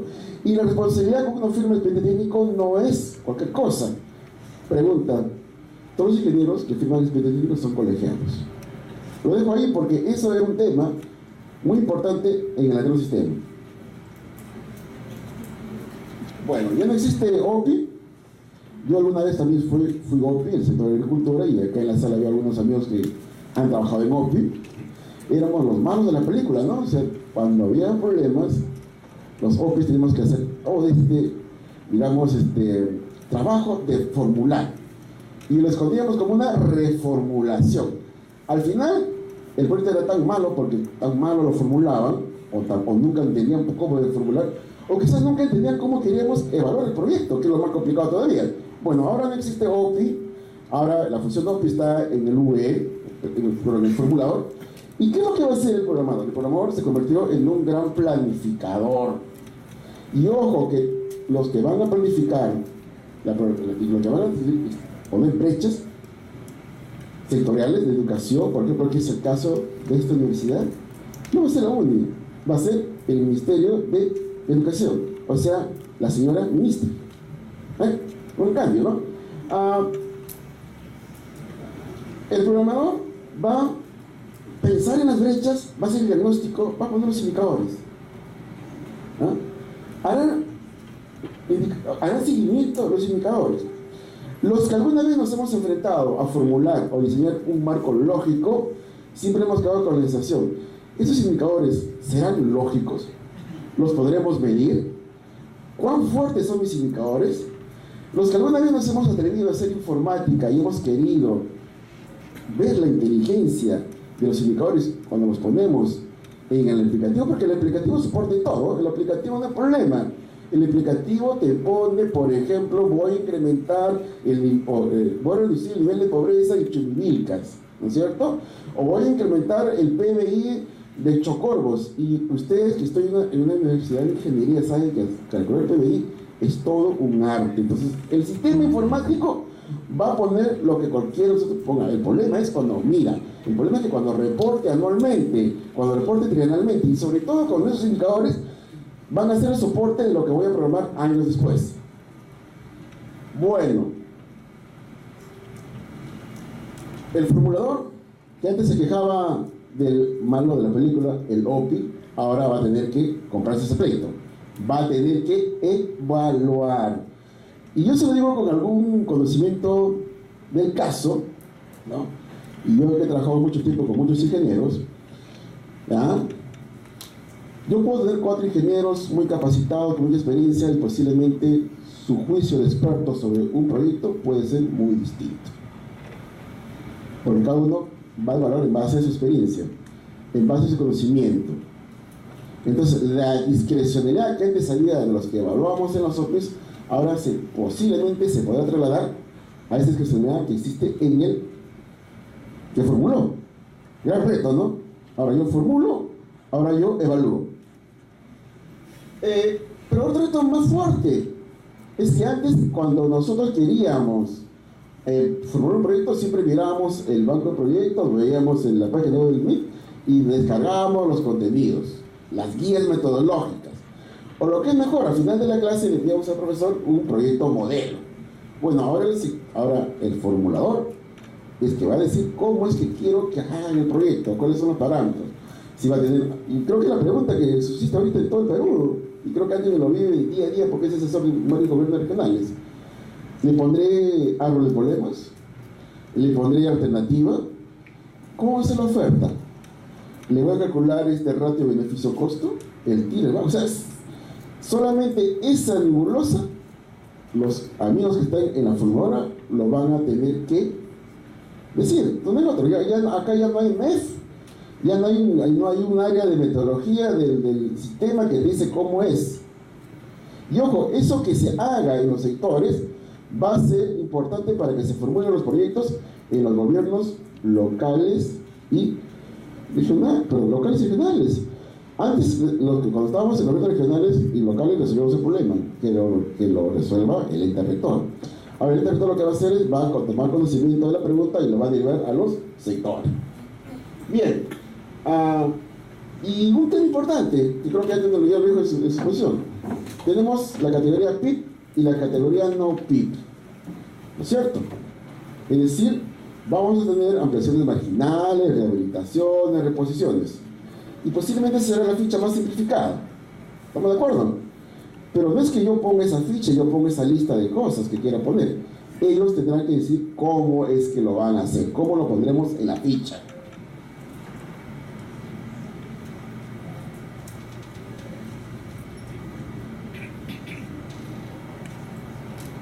Esto es simpático.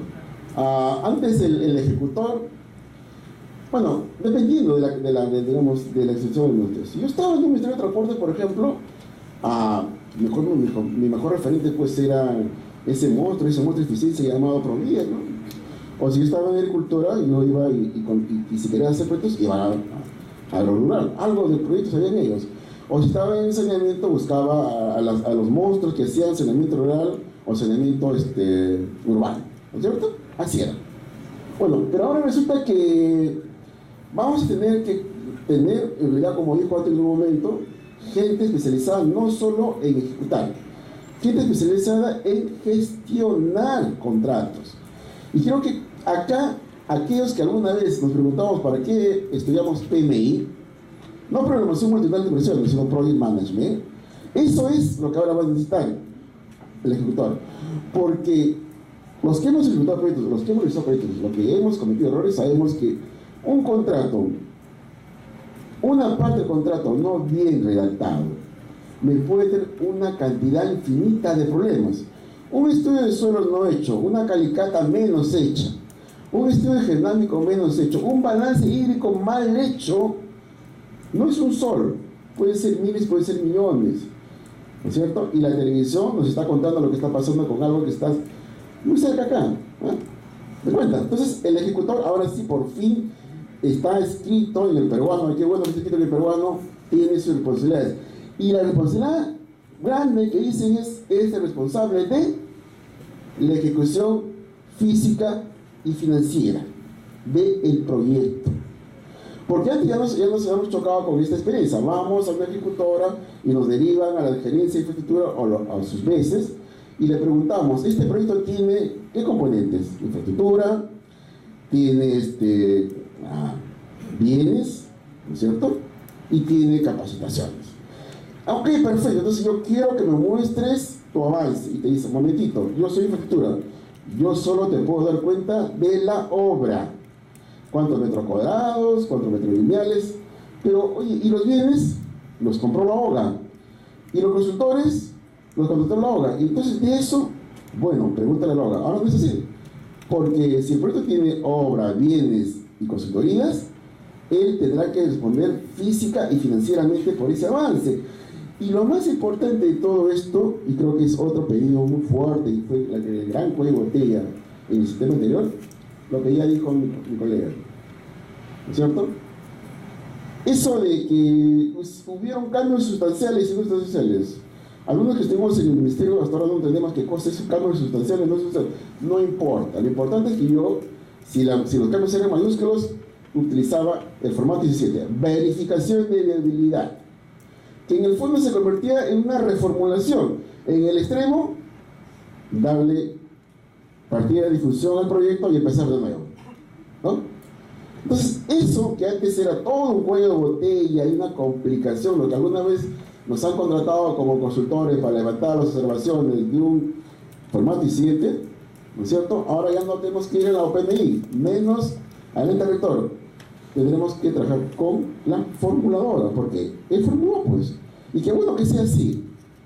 Formato 15, formato 16, formato 14 y de la demás formatería, ya no piense y le preguntar a los amigos de la OPMI, menos a los chicos que están en el MEF. Ahora eso se resuelve en casa.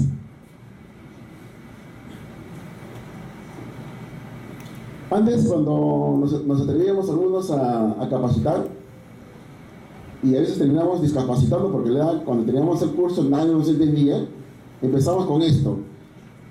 El ciclo del proyecto, y como dijo Anthony, siempre nos inspirábamos en Fontaine y otros más, y decíamos que el ciclo del proyecto empezaba la idea, la preinversión, la inversión y la posinversión. Bueno, InverTP dice algo que es importante, dice, bueno, mira, lo que ahora vas a tener tú de lógica para hacer tus proyectos es el ciclo de inversión. Y los 4 elementos, esto era, ¿no? Así, y es más, esta lámina es histórica, colegas, esta lámina de haberse hecho en los años 2010, 11, esta lámina permaneció y estoy seguro que permanecerá cuando, ¿no? Porque esta lámina es igualitita, así la encontramos hace años, no ha cambiado nada. Lo que sí ha pasado y lo que pasó, ¿perdón? Fue esto, ¿no? Esa aparente retroalimentación se convirtió en un cuello de botella. ¿Por qué? Porque hubieron infinidades de verificaciones de viabilidad. Como responsable del banco de proyectos, muchas veces diferentes autoridades nos pedían reportes. Y una vez a mí me pidieron un reporte tan sencillo como este. Muéstranos por favor en un reporte inteligente, porque confiamos en tus habilidades, y dinos en promedio cuántas verificaciones de viabilidad tienen los proyectos. Yo venía de la experiencia de agricultura, y en agricultura los proyectos grandes, delegaciones grandes, con los monstruos de inversión, tienen 3 o 4. Yo encontré sectores que no los voy a nombrar por respeto, que tenían entre 8 y 10 verificaciones de viabilidad. Ahí está la explicación por qué un proyecto que empezaba costando 500 millones, al final, cuando hacíamos el reporte de ejecución, costaba 5.000. Pregunta, ¿dónde está el problema? ¿Mala formulación? Bueno, lo dejaremos ahí porque es un conjunto de cosas. Y el tema era que una verificación implicaba prácticamente empezar de nuevo. Y claro, podías empezar de nuevo cuando no tenías contratos, pero cuando tenías contratos, cuando estabas a punto de liquidar el proyecto, ¿a qué te enfrentabas?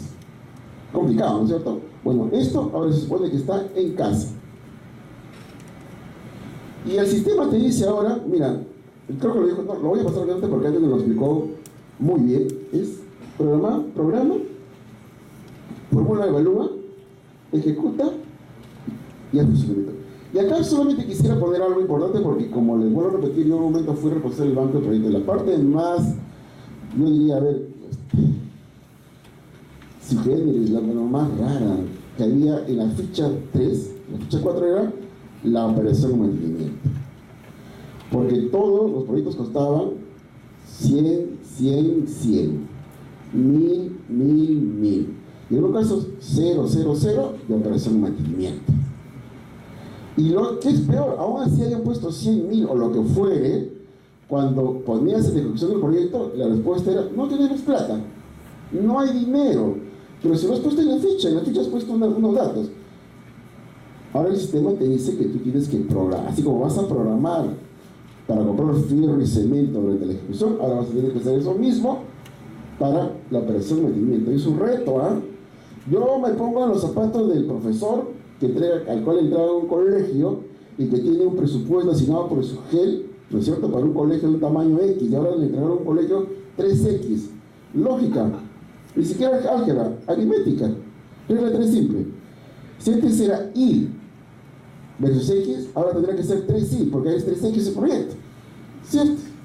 ¿Es cierto? Y para eso, mis queridos ingenieros, no necesitan hacer forma polinómica, porque esos son números, y quien lo sabe mejor es el que administra el colegio, o sea, el director y su administrador.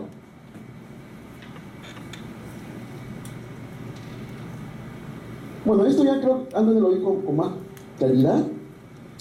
Acá lo importante es que todos los proyectos tienen que estar en la programación. Y lo que no está programado sí se puede programar, pero para eso tenemos que tener un tema. El OPMI tiene que dar el OK y el OPMI tiene que convencer al OR que hay que incluir nuevos proyectos, y luego de eso, pero acá hay un problema importante, claro. Si el PMI del sector se arregló, ¿no es cierto?, porque el OPMI, el planificador de inversiones, dijo que está correcto y lo convenció la OR, o sea, el ministro, está perfecto, pero eso tiene que ir a hacer un link con quién, con el PMI del Estado. O sea, tienes que ir ahora a explicar por qué modificaste, o por qué incluiste, o por qué requeriste un proyecto al ente rector. ¿Sí? Y lo más importante, todo lo que planifiques tiene que estar en el macroeconómico multianual, y tiene que estar alineado a planes. Y lo más importante, tiene un techo presupuestario. Los sectores lideran la planificación multianual en los 3 niveles de gobierno. Bueno, esto creo que es la lámina que a los fulgores más les va a interesar. Y no es tan complicado explicarlo porque en realidad lo que está en el sur es proyecto de inversión, ¿no? Cuando hablemos de perfil y perfil reforzado, vamos a desempolvar nuestros proyectos antiguos porque está igualito. El perfil es ese SNEP 5 y el perfil reforzado es esa factibilidad. O sea, ahí no hay nada que decir. La ficha tiene certificado, son los proyectos uniformes, ¿no? Pero creo que el reto está acá, ¿no? Nuevamente regresamos a esas cosas que nos han pasado: el laboratorio que construimos, o el centro de investigación que construimos, o el pabellón de la universidad que construimos, y nos olvidamos una partecita. Para hacer eso tenemos que hacer SNIP. Ahora puede ser un tema de optimización, o perdón, una ampliación marginal. Podemos reponer, podemos habilitar. Y por ejemplo, antes era complicadísimo la compra de terrenos, siempre ese era el problema. Y hasta creo que el 2009 o 2010 salió una directiva al interior del sistema y decía: no, para que se declare viable un proyecto tienes que tener título de propiedad, y si no, no puedes. Sin embargo, yo he visto como jefe de banco un montón de proyectos que nunca tenían ¿cómo se llama? El terreno comprado, menos saneado. Y comprar un terreno era toda la historia. Yo les puedo contar la historia de una ejecutora que tenía 10 proyectos y el presupuesto, un 70% del presupuesto, ¿saben qué? En compra de terrenos. Y claro, como en el Perú estamos viviendo un boom inmobiliario, ¿sí? el vendedor decía: ¿cómo te vendo el terreno a 1000? Y lo ponías en el presupuesto, pero cuando ibas en fin a comprar, decía: no cuesta 1000, ahora cuesta 5000, y eso si quieres, ¿eh? Entonces, ¿cuál era el premio? Verificación de viabilidad. Verificábamos en 5.000 y cuando íbamos a comprar, ya no cuesta 5, ahora cuesta 10. Otra verificación. Y eso le pasó a muchos sectores. Muchos sectores le ha pasado eso. Ok, entonces tenemos PIP y acá sí formuladores presentes. No se preocupen, porque perfil y perfil forzado se mantienen. Las fichas técnicas las están construyendo los sectores. Y lo que dice más o menos el formato 1 es que tienes que poner lo mínimo, ¿no? El objetivo, la necesidad y la alternativa, ¿no? Y si se hace compleja, le tendrás que poner algo de parte de demanda. Y si necesitas evaluación, le tendrás que hacer evaluación. No hay problema, o sea, acá no nos peleemos tanto. El reto está acá. Porque no es que yo pongo lo que quiero, lo tengo que justificar. Y si para el proyecto de inversión pública necesito un expediente técnico, para acá tengo un informe técnico, hay un formato, en la directiva de programación está establecido cómo es que tengo que hacer el informe. Ahora, tampoco pidan pues que un ejemplo, porque en realidad eso todavía nadie lo está haciendo, todo el mundo está pensando cómo lo voy a hacer. Lo que sí hay es esto, ¿no es cierto? Y acá quizás el problema es que muchos de los que formulan no saben cómo evaluar. Y eso es un reto grande, porque antes eran formuladores, externos formuladores. Mucha de la gente que trabajaba en estos formuladores tenía contratos de CAS o lo que fuera como formulador. El ROF, en su ROF decía formulador, ahora tienen que hacer un artilugio y tendrán que tener un nuevo ROF y eso toma su tiempo. Lo que están haciendo algunas ejecutoras que es hacer una consulta a su área legal y decir, ¿cómo implemento esto? El área legal responde, ¿estás de acuerdo? Porque hay un decreto legislativo, hay un reglamento legislativo, ok, entonces, pero aún no resuelve el problema, porque yo lo que necesito es que alguien me firme. El problema, mis queridos amigos, en la institución pública al final es quién firma, porque la firma le trae responsabilidad. Eso es lo más importante, ¿no es cierto? Y bueno, y como contándoles el caso, algunos lo que están haciendo es contratar terceros. Yo tengo un laboratorio de biotecnología y contrato a un experto que conoce el tema. ¿No? O en otros casos, en otros sectores lo que han hecho es algo tan sencillo como esto, han hecho adendas a sus contratos. ¿Usted? ¿Pero eso soluciona el problema? No, porque en algún momento tienes que tener tu institución saneada y eso implica una modificación en el ROF y en los procedimientos. Y eso es una cosa mayor, no es tan fácil hacerlo. Bueno, yo creo que hay un... Pero en realidad es esto, ¿no? Yo que ya antes me lo dijo con más claridad, hasta 3 millones de soles, ficha simplificada. Entre 3 millones y 60 millones tenemos la ficha estandarizada y sobre todo los perfiles. Entre 60 y casi 1.900 millones tenemos los perfiles que conocemos y los reforzados. Acá creo que la gran pregunta, y con un conocimiento de causa les puedo decir, es ¿dónde va a estar la inversión pública? Porque cuando hacíamos números como responsables del banco, encontramos que la mayor cantidad, casi un 70% de la inversión pública no estaba en los sectores ni en los gobiernos regionales, ¿dónde estaba? En los gobiernos subnacionales. Y los gobiernos nacionales lo que más formulaban eran PIB menores y perfiles. Lo dejo ahí porque eso es importante. ¿Cómo vamos? El sistema se está construyendo para que todo esté planificado, ordenado, secuencialmente. Y ya tenemos experiencia que somos, como bien lo dijo mi colega, hacemos siempre lluvia de proyectos formulados. Ojo, que ahora no es que yo formule el proyecto, el aditivo lo dice. Formularás el proyecto si tu proyecto como idea está puesto ¿dónde? En el programa multinacional de inversión. No. A ver, ¿cómo le decimos eso al ministro que regresa de un viaje y se comprometió a un perfil? O al gobernador o al alcalde que quiere satisfacer alguna necesidad X. Por ejemplo, la plaza de toros. Lo primero que tenemos que decirle al señor es que ¿a qué brecha la voy a anclar? ¿No? ¿Sí? Miren, porque se supone que los puentes que vamos a construir cierran brechas. ¿Sí? ¿Estamos de acuerdo? Y habrá muchas brechas que no existen y por lo tanto tenemos que crearlos. Entonces, antes lo que pasaba era que nos guiamos por los montos, ¿sí? Ahora no, ahora es la brecha, es el indicador. Eso es lo primero que tenemos que pensar.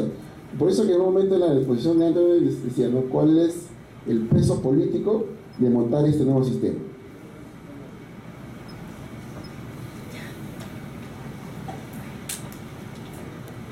En la ejecución, el tema más importante es que antes, y lo digo por algún conocimiento, los que más conocían de banco no eran precisamente los que estaban en la institución, eran los consultores.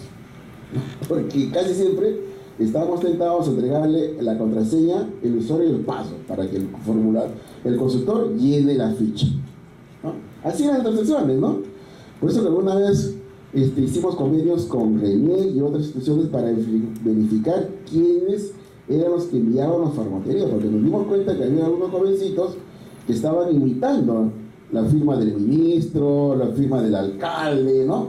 ¿Me cuenta? Claro, porque era fácil, ahora no, porque ahora los que van a ser usuarios del banco de inversiones son los que vamos a ejecutar los proyectos.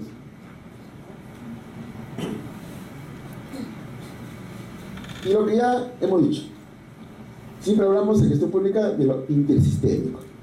Yo no entendí lo importante y lo fuerte que es sistémico hasta que me convirtieron en el responsable de la informática del SNI, que trabaja 365 días, 24 horas y no tiene feriados. Porque la gente, mis queridos amigos, hace eso. El formulador, el jefe de OPI, no tiene hora. Y en algún momento, a mí me dio un reporte, ¿cuál es el tráfico? O sea, ¿cuántos clics hace la gente al sistema? Y descubrimos que muchos de los clics no estaban entre las 8 y las 5 de la tarde, que es el horario de trabajo. Aparecía a partir de las 6 a las 8. Y feriados y domingos el sistema funcionaba. Y entonces por eso es que en un momento, en el sistema antiguo, una de las cosas que se trabajaba mucho era la informática. El tema de comunicación, lo que en algún momento antes dijo, la generación de la demanda. El SOCEN fuera eso era, y lo importante era que, por ejemplo, te llamaba cualquier alcalde y decía, no funciona el SOCEN. ¿Y por qué lo dice usted? Porque yo imprimo la ficha y la ficha es importante porque con esa fichita sacada de este sistema que es transaccional, voy a enviar mi proyecto, por ejemplo, a PNCR. O voy a enviar mi proyecto al agrorural, porque quiero que me financie. Y la ficha se resume, entonces pues es importante, ¿no? Y ojo, el sistema actual dice que se va a generar un sistema de seguimiento y que tanto el ejecutor como el formulador tiene que tener información. Entonces, imagínense la trazabilidad, o sea, aquel que está pensando en esos sistemas tiene que saber que ya no hay algo de gancho que se caiga, que por ejemplo en provincia no funciona Chrome y funciona Internet Explorer, cosas pequeñas de informáticos, y posiblemente aquí ingenieros conozcan más el tema, que son vitales, porque basta que 1, 2, 3, 4, 5 usuarios no accedan al servicio, eso se convierte en un colapso. Y se lo digo porque yo lo viví durante años eso. Bueno, solamente para reafirmar, acá es vital la operación de mantenimiento. Y creo que alguna vez cuando conversamos con Rodolfo, ¿te acuerdas? Me decía, no, pero ¿cuál es el problema? Si desde 2008 tu banco me reporta dato de operación de mantenimiento. Sí, pues es cierto. El enlace de presupuesto público del INEP hace años, 18 años. Pero el problema es que estaba el número, pero nadie lo pedía. Nadie se compraba ese pleito y dice, yo necesito que tú me des mi ficha, aunque no me alcance. Ahora eso es vital. Y esa es la posibilidad en la parte de funcionamiento, ¿no? Y lo otro, que en algún momento también se impulsó en el sistema, era la evaluación ex post. Porque la evaluación ex post te dice retroalimentación, te dice reflexiona. Y en un esfuerzo que se hizo la dirección de Anthony, y está acá porque se lo cuente en detalle, creo que se mandaron como 1000 y pico cartas, ¿no? Preguntando quién tenía evaluación de resultado de culminación, ¿no es cierto? 1000 y pico cartas, ¿no? Hubieron 1000 después diciendo que no tenía ninguna evaluación de culminación. O sea, mejor nunca hubiésemos preguntado. Claro, porque en el Perú ese es el gran problema de este sistema. No construimos una cultura de elaboración y seguimiento. Si tú te vas cerca nomás, al norte, a Colombia, hay una cosa que se llama sinergia, un sistema transaccional. Y si te vas al sur, ahí hacen las evaluaciones de corto plazo y medio plazo. Entonces está por ahí, lo que conoces es, y son cosas sencillas, y para eso no necesitamos sistema, no necesitamos voluntad. Con esto ya vamos un poco acabando esta presentación, que espero sea útil más que para transmitir conocimiento, para empezar a reflexionar, porque yo creo que, y esto sí lo digo a título personal y lo pongo ante todos, nosotros, este sistema Invierte Perú, como casi mucha gente lo dice, está condenado al éxito. Y por una sencilla razón, porque en el Perú tenemos 17 años de experiencia. Cuando Anthony y yo éramos más jóvenes, ¿no es cierto?, y salíamos de la universidad y más o menos inspirados, no teníamos, la única experiencia de programación, de inversión era el INP. Aquí algunos de los ingenieros acá mayores conocieron o trabajaron en el INP, ¿no es cierto?, pero no había más referente.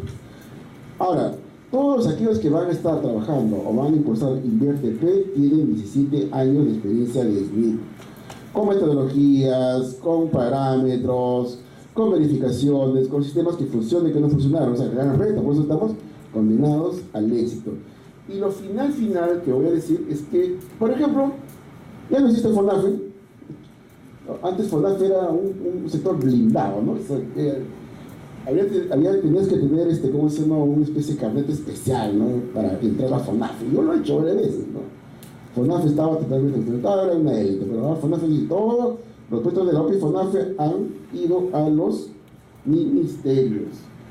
Y también había otra área blindada, que era el salud, por ejemplo, ¿no? Y el salud sabe construir muy bien hospitales. Ahora, su PMI de salud no lo va a hacer la OP de salud, lo va a hacer, ¿quién? La OPMI del MINSA. Bueno, hay reto grande a los colegas de MINSA con el salud. Antes, una lucha fuerte era los productivos. Yo recuerdo en 2008, yo estaba en agricultura, y cuando nos atrevimos a hacer proyectos productivos, salió una resolución, la famosa resolución 005, ¿no? Dice que todo lo que usted le llama agricultura, producción y más, como proyecto productivo, eso no existe. ¿No? Vamos. Y la respuesta fue Procompite. Y Procompite estuvo anclado muchos años en el STIC. Ahora Procompite se fue a donde posiblemente siempre tuvo que estar, en Produce. Y bueno, y ya con esto finalizo, y lo dije también ya, todo lo que es esta tramitología, cuello de botella, formato 14 cierre de proyectos. Esa misma otra pregunta que me hicieron. ¿Cuál es la tasa de proyectos cerrados? Porque cuando subimos este encargo encontramos 300.000 proyectos, más o menos, ¿no? En casi 14 años, entonces 300.000. Y cuando hicimos una corrida inteligente encontramos que 100.000 proyectos eran nada. Encontramos proyectos que estaban activos, ¿eh?, desde la creación del SNIP. Había proyectos que todos los años recibían recursos por 5.000, 10.000. Entonces, en conclusión, habían como 100.000 proyectos que habría que desaparecer. Y lo hicimos, ¿no? Después de tanta lucha, utilizamos inteligentemente un periodo largo y lo desaparecimos. Ya está. Se creó un todo. Y otra cosa que hicimos también, en esta lógica, creamos el código unificado, ¿no? Y descubrimos que había una tipología de casi 7 tipos de hacer códigos. Porque un proyecto, en teoría, debía tener un solo código presupuestario. Bueno, no, mentira, pues había proyectos que tenían 2, más o menos, había otros que tenían 5, había otros que era una colección interminable de códigos. Y descubrimos 7 tipologías. Entonces, échate a buscar cómo, hasta que, bueno, después de mucha lucha, ¿no?, y coordinación con los amigos de presupuesto, con los amigos de programación de presupuesto, ¿no?, de muchas intensas luchas de quién le podía caber al gato, llamaron al señor que está frente a usted y dijeron, bueno, usted tiene el reto de hacer un código único, ¿no? Y lo hicimos, ¿no? ¿Y cuál fue el premio? El BCR dijo que por el SNIP la inversión pública se retrasó. Está escrito, buscan en el BCR, hace 4 años hay un informe que dice que por hacer ese gancho presupuestario, que en realidad lo que hizo fue ordenar, porque descubrimos que mucha gente en el sistema, y muchos gobiernos regionales con problemas, lo que menos hacían era estos formatos. Otra pregunta que me hicieron, ¿cuántos proyectos de 100, cuántos tienen formato 15? Yo empecé a encontrar 50. Encontré 5, 6, 7. ¿Qué cosa más hacía la gente? Formato 16, ¿no? Más del 70% de los proyectos tenían formato 16. Y como no querían quedar mal con el SNIP, ¿qué hacían? ponían su formato 15, ¿no? Pues no tiene sentido, pues, ¿no? Y esperamos que la modificación fuese al 2.3, porque antes del 2008 lo que existía para modificar un proyecto era la sensibilidad, ¿no? Yo puedo, este proyecto cuando cambias no sé, pues, el fierro, el cemento, bla, bla, bla, a ver, hace una sensibilidad. Entonces, si tienes un rango entre una vez, 2 veces, 3 veces, ahí está, ¿no? Sí, está bien. Pero en realidad lo que ocurrió es que el formato 17 se vio como, y había otro formato, ya no formato, era una forma, el famoso registro sin evaluación, ¿sí? Que se convirtió, en realidad, claro, porque como el formato 15 y 16 alguien lo revisaba y el RECE no, la resolución no, entonces todo el mundo dijo, bingo, acá está, le hago firmar al ejecutor, al ministro, y listo, y con eso descubrimos que, por ejemplo, algunas carreteras habían hecho RECE y estaban comprando mobiliario, estaban comprando equipos de calefacción. Yo no sé si, ¿para qué visitará pues una carretera, ese tipo de cosas? No lo sé, pero eso sucedió. Y ese fue otro tema que hicimos, ¿no? Formalizamos el RECE, porque el RECE te decía que tenías que tener un informe de pérdidas y ganancias, ¿no? Y más aún, te pedía que hagas una comunicación a Contraloría. Nadie hacía eso. Cuando pusimos esas dos condiciones en la aplicación informática, ahí nuevamente empezaron los problemas. Otra vez están retrasando la evolución. Entonces, como ustedes se pueden dar cuenta, cuando uno monta un sistema, ¿no es cierto?, la informática te va a detectar todo eso, porque la informática es lo más auditable. No importa si Anonymous te ataca, y a mí Anonymous me tocaba cada rato, y pues ahí desconectamos los terminales, pero igual, o sea, es fácil. Un perito informático puede descubrir lo que existe. Por eso fue que una vez se nos llamaron a la fiscalía, ¿no?, para explicar por qué no.